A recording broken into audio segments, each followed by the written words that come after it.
James and the Queen of Sodor.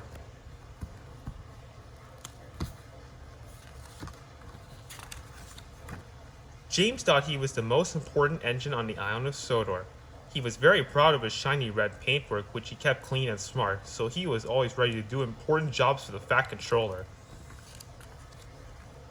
One day, Percy joined James and Gordon at the washdown. He had been working at the quarry, so he was very dirty. "My whistle's all clogged up," he said. He blew hard to clean it and accidentally covered Gordon in mud. "Don't get me dirty too," said James. "I've got to stay nice and clean because I'm going to collect the mayor." Soon James had picked up the mayor and was puffing proudly across the island. When he passed Gordon, he whistled loudly to show off. Gordon was not amused. He decided he had to teach James a lesson. That afternoon, the Fat Controller needed an engine to take the Queen of Sodor to the scrapyard. "She's leaky old barge, so it's a very dirty job," he said.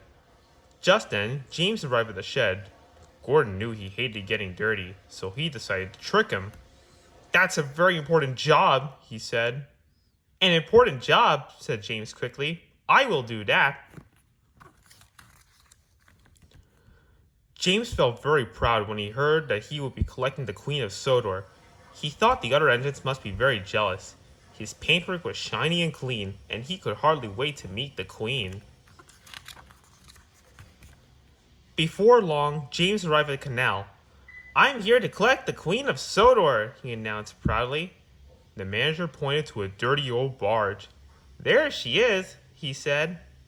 "Oh no, the Queen's a slimy old barge," James said in horror.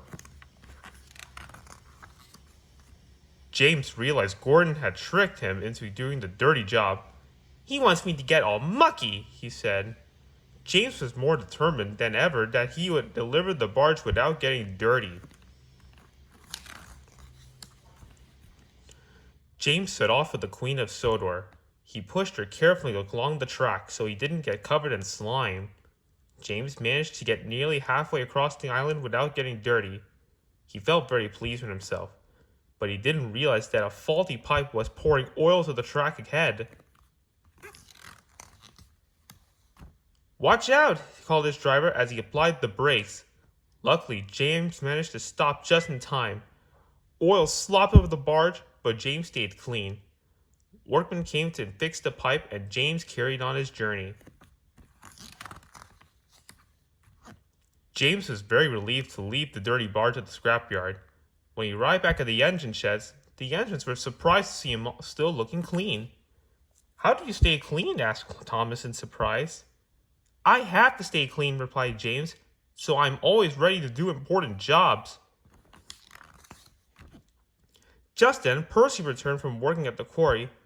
"My whistle is clogged again," he said. He blew hard to clean it, and this time he covered James in dust. "No!" cried James, but it was too late. He had managed to stay clean all day, and now he was filthy. James sighed loudly. "I hope there aren't any important jobs to do," teased Thomas. "You would definitely need a washdown first, James." The engines all peeped cheerfully, and even James smiled in the end. The end.